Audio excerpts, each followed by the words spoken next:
Hello everyone, welcome to Report Out. Really pleased to be here again Friday lunchtime for Report Out, and it's great that we've got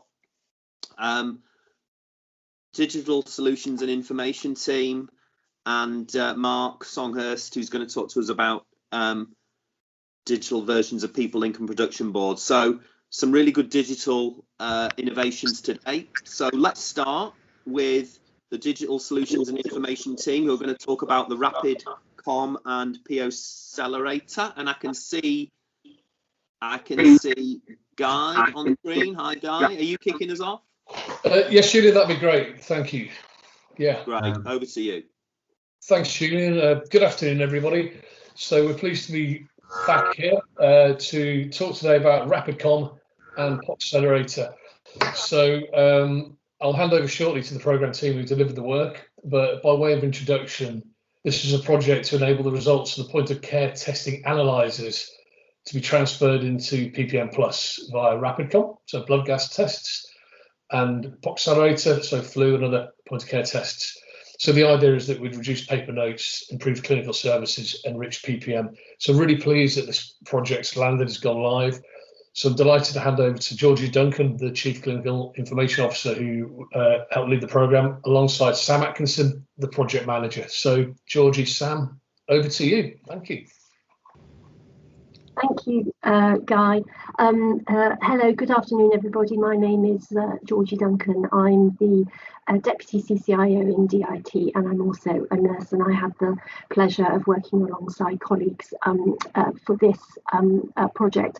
Just to give you a little bit of other background context, during the pandemic, obviously lots of our patients were critically ill and requiring high levels of respiratory support. And one way that we can measure that is through doing arterial blood gases to measure oxygen and carbon dioxide levels. So initially we set off on this project trying to interface the blood gas analyzers through a piece of middleware and have the results appear automatically within PPM. So that's how we started initially.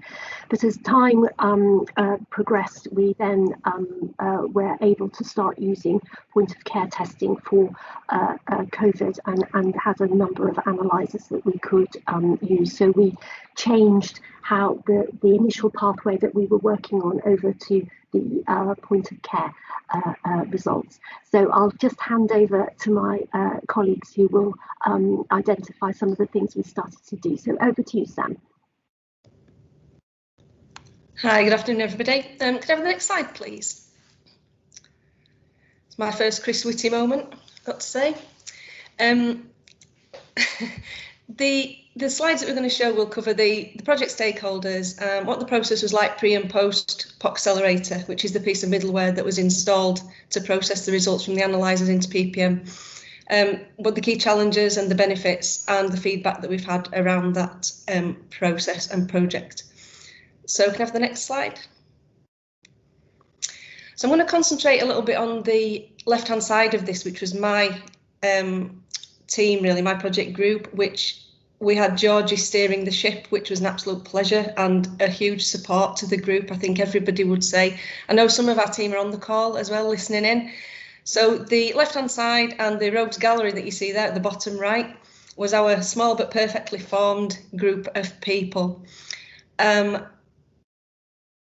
Everybody in that team, we met weekly for months to try and pull together the requirements, look at the safety hazards, the use cases, and everyone in that team was supportive, including our Siemens colleagues as well. And, you know, to a man, they went above and beyond at times, in the worst of times as well, when COVID really was pushing the trust to its limits. So it was a collaboration, everybody went above and beyond. There's a real sense of teamwork there. And so from our scientific colleagues to Siemens to integration, and then of course, not forgetting the work that then goes on with development, testing, integration, and all the other stuff that made this get over the line. And it's the first sort of iteration of how point of care tests can be processed through the analyzers into POCcelerator and now into PPM. So I would expect in the future, this has set the way really and paved the way going forward for future point of care tests. Thank you. I think the next slide is, I think Emma is going to talk us through what the process was like before and after. So Emma, over to you. Thanks, Sam. So, hello, my name's Emma Badams. I'm the point of care coordinator for Leeds. So just to give a little bit of background, during the pandemic, patients who attended REDs and were needing admitting were facing long delays waiting for their COVID results back from the laboratory. Due to the high volume received and reagent restrictions, they could take up to 16 hours to return.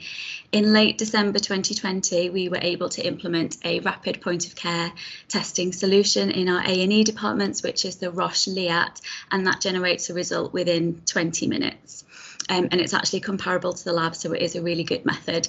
However, it did still have its drawbacks because it wasn't connected, and we did still have to use paper reporting, which does bring along with it transcription error risks. As with the analyzers in the micro lab, we did have restrictions for the Liats on the amount of reagents that we could get, and soon we were using more kits daily than we could get delivered. At this point, NHS England began a central procurement, so we were able to move over to the Abbott ID Nows, which meant we were also able to order some additional instruments which could be placed in other admissions areas and help support their patient flow. The ID Nows can produce a result within 10 minutes, which is quicker than the Liat, but it does have a lower sensitivity and specificity, and so for that some patients do need to be confirmed by a PCR method. So moving on to POCcelerator and PPM Plus integration. POCcelerator is the point of care middleware that the Liat and ID Nows connect to, and as Sam said, working with a really lovely group of people, almost solely via Teams, we've managed to automate results from POCcelerator directly into PPM Plus. So this obviously has benefits of saving time, reducing transcription errors. It does close the COVID swab tasks, and it triggers COVID alerts as well. However, this does only work if the users scan in the correct patient ID when running the test. Could I have the next slide, please? Thank you. So there were a few challenges that we came up against. So I've mentioned a little bit about lack of consumables and reagents previously. In actual fact, Roche didn't release their COVID kit until the 26th of November, and our virology team worked really hard to verify that the assay was fit for use, and we were able to then deploy it into A&E on the 22nd of December 2020. This did, however, mean that we weren't able to fully complete our end-to-end testing of results into PPM Plus. So they were deployed with still having that manual transcription of the results at the end. So the analyzer switch, we had to move on to the ID Nows due to the lack of reagent, and this did unfortunately have a little bit of an impact on patient flow because of the reduced sensitivity and specificity, and it does mean that some patients then had to have a repeat test to be double checked by PCR method. So we had some operational pressures for both analyzer types, mainly around training. So there's almost 200 members of staff in A&E that kind of needed training and very quickly to be able to put this into use. And we do only have 6 members of the point of care team. So we were supported hugely by both cytology and A&E staff who were able to become key trainers and help provide cascade training so that everybody could use those analyzers and benefit from them. Finally, reporting COVID results to Public Health England. The Trust is legally required to report all point of care, well, all COVID results to PHE, and this is normally done by a report produced by the LIMS, the Laboratory Information Management System. So this means that all tests have to be booked in via Telepath, which is our LIMS. We are working on an IT solution for this, but it's still underway. So at the moment, we do have a manual workaround whereby wards will send a request card with the point of care results down to the microbiology lab. and they will book them manually onto the telepath system. It's obviously not an ideal solution, but we do have an IT solution on the way. Thank you. And then I think is it back to Sam for the next slide? Oh, Georgie, sorry. Thank you. So there were multiple benefits for the project, but I'd just like to take an opportunity to reflect on the project and how we would normally have run a project such as this. In normal times, we'd have used the lead improvement method, looking at current state and do some tactile observations to look at the benefits realisation. But obviously, at the height of a pandemic, it wasn't appropriate for us to go and work in the emergency departments to collect that information. And so some of the benefits and the feedback we've got is anecdotal in that context. Be fair to say that point of care is very rapid and easy to use, and once you're trained. I would like to commend our colleagues in ED for their flexibility of having to learn how to use a couple of different point of care machines at times when they were under great clinical pressure, so very grateful for them. Obviously it helped to expedite the swab results, and we've got the automation straight through into PPM. So if you log into the single patient view now in PPM, there is an aggregated results table over time that clinicians can see straight away. The results are still available in the results server, but it's a quick and easy to see the results. The results, as we've discussed, have triggered the alerts via PPM Plus, and we would put in our patients at the centre of this. But hopefully their patient experience has improved by not having long waits within ED, waiting for allocation of wards depending on their COVID risk and things. Also for our colleagues, our clinical colleagues working on the front line, there was the point of care can help develop and particularly reduce the risk of nosocomial infections, particularly when we were having lots of patients presenting, and it meant that those patients could be cohorted appropriately and staff wear all the appropriate PPE and things. And again, anecdotally, we've heard that because the results were available much easier and earlier, that we were able to allocate patients and improve patient flow to appropriate clinical areas for those patients, which is great. In addition, there will have been some reduced error rates, and by that we mean how colleagues have been using not having to do retranscription, because we'll all know if you're transcribing from a piece of paper into another system, there is always the sort of human factors component of that as well. And as we've discussed, this is certainly the start of the proof of concept for how we integrate point of care testing and automation through into PPM and the patient records. And in particular, that there is that focus on patient safety and the visibility of results in sort of real time. I certainly won't speak on behalf of my pathology colleagues, but certainly this is going to be a really good way forward of how we can maybe improve services across different services for the future. Next slide, please. And from my point of view, the feedback has been great. Colleagues have already said that it's been an utter delight to work with a range of colleagues, some of whom I've never met before.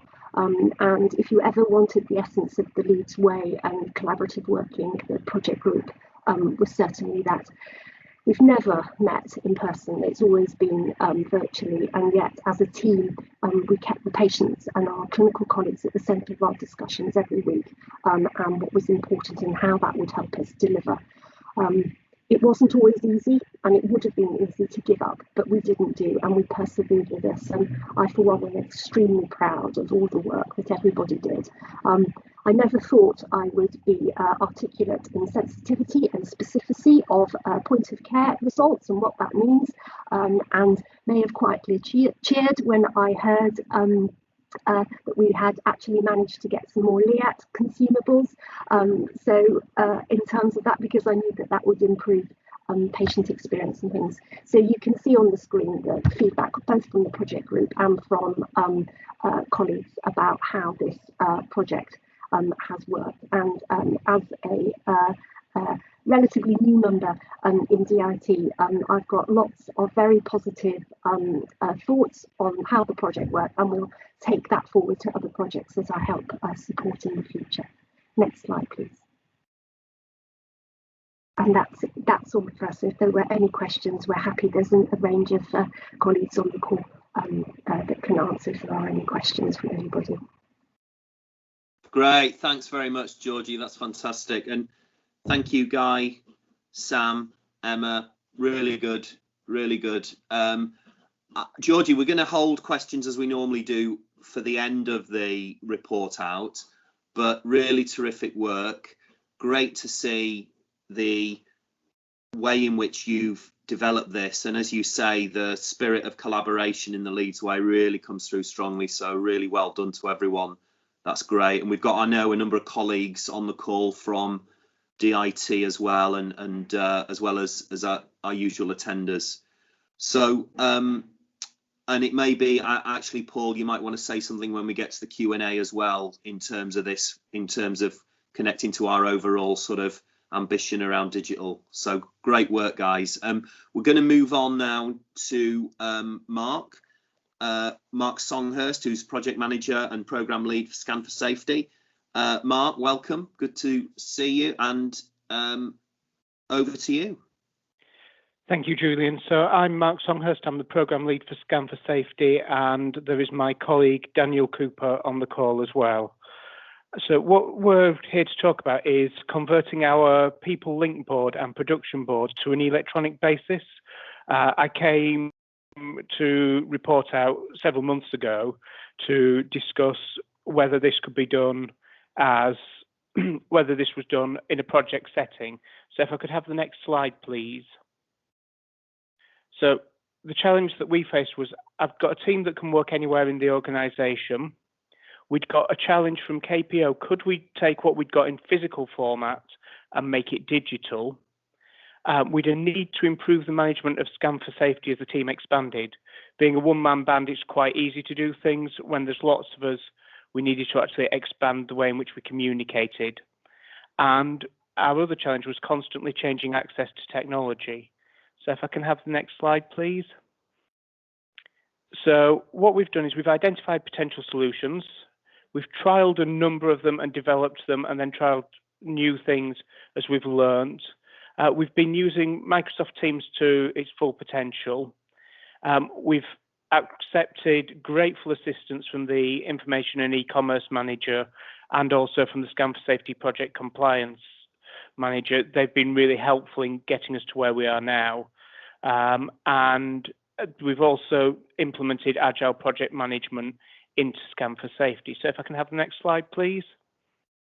So just to remind everybody where we've come from with this, this was our people link board, and that was in the Scan for Safety office. That was really good when there was just one or two of us. As the team expanded, it was very difficult for people to actually see visibility of this. And also with COVID, people weren't in the office as much. So if I can have the next slide, please. And this was our production board, which worked for the purposes initially, but again became very difficult to use, especially with COVID. So if I can take control of the screen, please, Jimmy, that would be really helpful. I'm going to try do this and share my screen, so we will see how this goes. Oh, come on.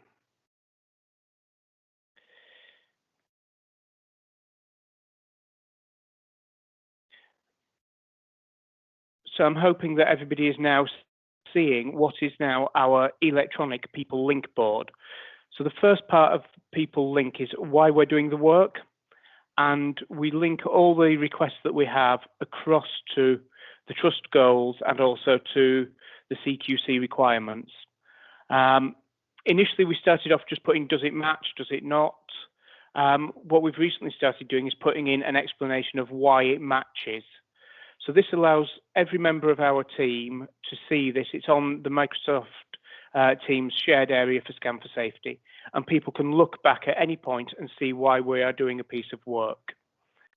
what we then link this to is a people link board that has the plan going forward. So in here we have the goal of the piece of work, and then by month we have the target pieces of work that we wish to undertake. We have a product owner for each piece of work, so we know who we are going back to, and then we color code as we go. So if we have a green area, we are on a piece of work that is each month developing as it should. Orange areas are where we have identified a delay. Red areas are areas that have not gone to plan and have been delayed. And we also have the blue areas. These are areas that we've actually made a change in the direction using Agile project methodology. Actually, if there is a change that has come that is beneficial to the project, we've been able to reflect it in the board and manage where we are going. So, for example, there is one around patient transfers where we know that we need to resolve some bed numbering in areas of the hospital, and there's a change in the way in which we are managing. And thanks to DIT, there's a change on what we're doing in, say, asset tracking, where we're gathering user stories first, and we've been given some extra instruction how to do that, and that's changed the way in which we are managing the project going forward. But this is clear for all the team to see, but also for me to be able to report back to the program board. What I'm going to do now is hand over to Danny, who's going to talk through how this relates to our production board. Thank you, Mark. So my name is Danny Cooper. I'm a project assistant in Scan for Safety. So I'm hoping everyone can see that. So after trying out a few different task management systems for our production boards, such as Trello, Microsoft Teams tasks, we've ended up choosing Monday.com. We saw how well this worked in e-procurement and with the SupplyX implementation group. And as Mark said, Jordan Hope and Charlie Marsh kindly let us hop onto their license for this, and it's been a massive help for us. So in front of us here, we've got the production board dashboard. So this first bit here shows us the work progress. It's broken down into like the percentage of how much work we've completed. So the green's done. Then we can identify what we're working on, what's to do and what's stuck and what we've closed. You can filter this down into individual people to break it down a bit more. We can then click into each area. So we're on the working on it section at the moment. And if we scroll down here, we can just see what tasks we've got ongoing that we're currently working on. We can leave comments to give updates on the task. We can see the due date for when we'd like it to be completed, the priority and the RAG rating for it. We can then, down the left-hand side, we can break it down a bit further if we want to. If we want to select a particular work stream that we've got going on, they're all located down this side section. We've got all the codes next to them, so we can identify them from the people link board as well. So this is updated daily by us, constantly adding tasks, and we review this regularly. We've got two weekly meetings, two meetings during the week, one on a Monday and one on a Wednesday, where we go through this and review all the tasks we've got ongoing. And I'll just stop sharing my screen. And can we have the presentation back up, please?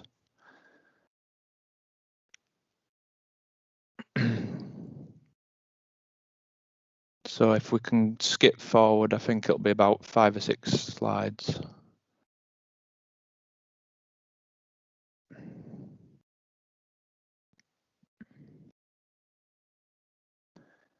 There we go, that one. Yep. So we've got the 2 meetings, Monday and Wednesday, where we review the Monday.com. Then on a Friday, we have a specific meeting where we focus on the people link board, and we basically go through all of our projects that we've got ongoing and review that in more detail in comparison to the Monday and Wednesday meetings where we just go over our tasks. We've also got like a team update sheet that we go through, so we identify what tasks have gone well, what could have been better, any rocks in our shoes, then we try and find ways and suggestions of how we can overcome them rocks and get the task completed. We then like to give ourselves an idea of the task for the following week, what we've got coming up. And then we also try and share out the workload of who's leading these meetings every week. So as you can see on the right, Mark's been leading this week, and we try and rotate that every week just to give it a bit of to share it out a bit. And another good thing is that Mark's also brought in like a well-being check for these meetings. So we always make sure we're having a well-being check at the start of each meeting, just checking on how each of us are doing, what we're doing at the weekend, and just a general chat just to keep things a bit more light-hearted as well. So on to Mark. Brilliant. If I can have the next slide, please. So just to sort of bring out the outcomes of this, we now have this Leeds improvement method embedded digitally into the way in which we work. It's actually enabled us to really move now from sort of project management into project leadership and driving some of our projects forward a lot easier. Picking up everyday lean ideas and talking to things. And as Danny said, we're very grateful for all the help we've had along the way in this from various people. So we've been able to do that. If I can have the next slide. So yeah, our what went wells, with great access to the systems and great visibility of what we're doing. With the team cooperation in the changes has been brilliant. And I can't thank Jordan and Charlie enough for helping get through, especially with Monday.com and sharing that e-procurement knowledge. It's really enhanced our team communication, very clear, very easy, and it's improved the documentation and outputs and evidencing of the work that has been completed. If I can have the next slide, please. I think if we answered the what would we do differently, we've had to change systems a number of times because older systems or things were unable to do. So we'd been through sort of task management, and actually if we'd have had the time and space to develop these without some of that pressure, it would have been nice, but that's been good. And actually a knowledge of the systems available might have decreased the number of iterations that we've been through on this. So that's everything from ourselves. Thank you very much. Great stuff. Thanks very much, Mark and Danny. That's great. Really good to see you using that. And it looks great, doesn't it, digitally, in terms of the way that data's presented and what you get from that. So really good. Great to see today these two report outs, maximising the potential around digital. Just before we move into Q&A, I just thought it'd be good, perhaps, Paul, for you maybe to reflect on the first report out we heard from the Digital Solutions and Information team on the Rapid Com and the Point of Care Accelerator.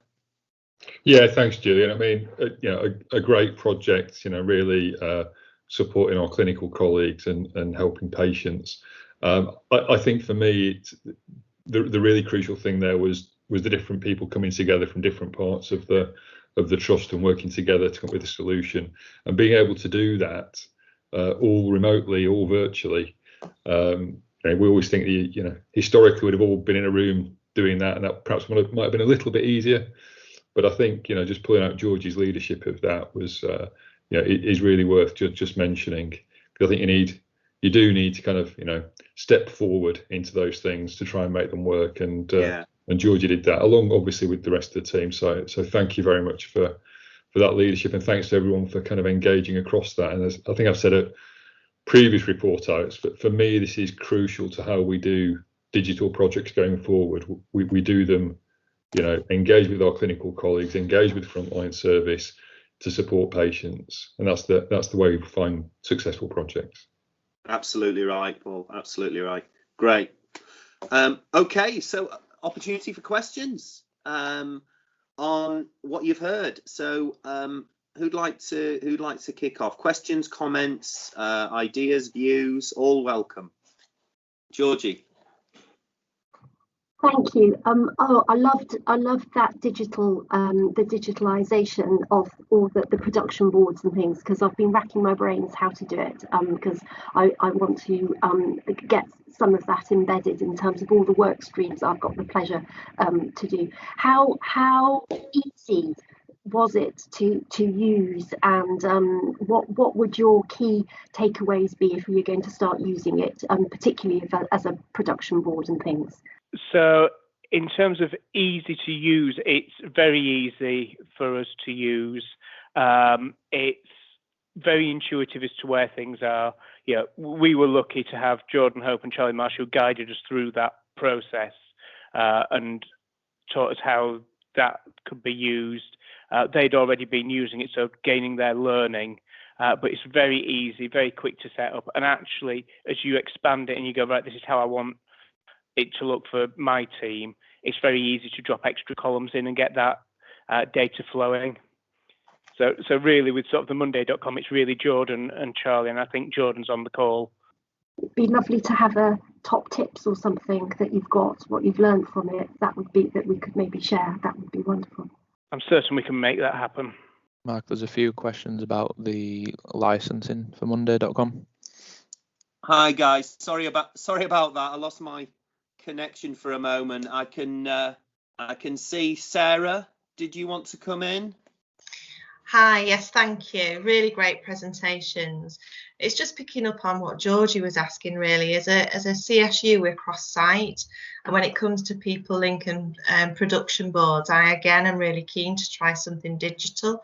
I just think it will help us to be more cohesive in our thinking. It's just being a nurse, I'm not very digital savvy, and I just wondered if there would be any support out there to help us look at this. I know that's a big ask, but I thought I'd ask. Thanks, Sarah. I can certainly drop in, Julian, for a quick second if you'd like.